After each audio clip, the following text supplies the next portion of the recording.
Hi అండి. ఇవాళ మన దగ్గరికి ఒక పేషెంట్ వచ్చారు. ఆ బాబుకి టీత్‌లో సివియర్ పెయిన్ అండ్ స్వెల్లింగ్ ఉంది.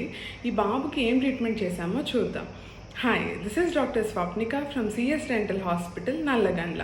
ఈ బాబు ఏజ్ 5.5 ఇయర్స్ అండి. నాకు హిస్టరీలో తెలిసింది ఏంటంటే బాబుకి ఆల్మోస్ట్ 4 ఇయర్స్ వచ్చేదాకా పేరెంట్స్ అనేది బ్రషింగ్ చేయలేదా అండి. ఈ బాబు నోట్లో ఆల్మోస్ట్ అన్ని టీత్‌కి క్యావిటీస్ ఉన్నాయి.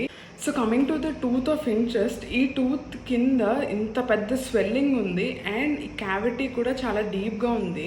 సో ఈ టీత్కి అయితే మనం పల్ప్ థెరపీ చేసుకున్నామండి. అంటే లోపల నుంచి క్లీన్ చేసేసాము. ఇది 2 సిట్టింగ్స్లో చేసాము. ఫస్ట్ సిట్టింగ్లో అయితే డ్రెస్సింగ్ పెట్టేసి టెంపరీ ఫిల్లింగ్ పెట్టి పంపించేసామండి. అండ్ 1 వీక్ తర్వాత చూస్తే స్వెల్లింగ్ అనేది కంప్లీట్గా డిసపియర్ అయిపోయింది అండ్ బాబుకి కూడా పెయిన్ అనేది కంప్లీట్గా తగ్గిపోయింది. సో ఈ సెకండ్ అపాయింట్మెంట్లో ఈ పల్ప్ థెరపీ అనేది కంప్లీట్ చేసుకొని పైన పర్మనెంట్ ఫిల్లింగ్ అయితే పెట్టేశాము.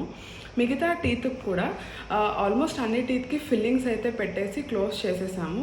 బాబుకి అండ్ పేరెంట్కి ఓరల్ హైజీన్ ఇన్స్ట్రక్షన్స్ అనేవి ఇచ్చాము. ఖచ్చితంగా బ్రషింగ్ ఎలా చేయాలి, ఎలాంటి పేస్ట్ వాడాలనే రికమెండేషన్ కూడా చేసేసామన్నమాట. సో ఈ కేస్ బట్టి మనం తెలుసుకోవాల్సిన 2 ఇంపార్టెంట్ థింగ్స్ ఏంటంటే, బ్రషింగ్ అనేది as early as first tooth వచ్చినప్పటి నుంచి బ్రషింగ్ అనేది స్టార్ట్ చేయాలండి. పిల్లలకి అలవాటు చేయాలి చిన్నప్పటి నుంచే. That is number 1. And number 2 ఏంటంటే, క్యావిటీస్ అనేవి చిన్న సైజులో ఉన్నప్పుడే డెంటిస్ట్ దగ్గరికి తీసుకురావాలి. అప్పుడు ఫిల్లింగ్తో కానీ చిన్న చిన్న సీలెంట్స్తో కానీ ట్రీట్ చేయొచ్చు. ఈ క్యావిటీ సైజ్ పెరిగే కొద్దీ ట్రీట్మెంట్స్ కూడా కాంప్లెక్స్ అయిపోతాయి అండ్ పెయిన్, స్వెల్లింగ్ లాంటి అన్వాంటెడ్ సైడ్ ఎఫెక్ట్స్ కూడా వస్తాయి అన్నమాట. So follow me for more updates and hope this information helps. Thank you.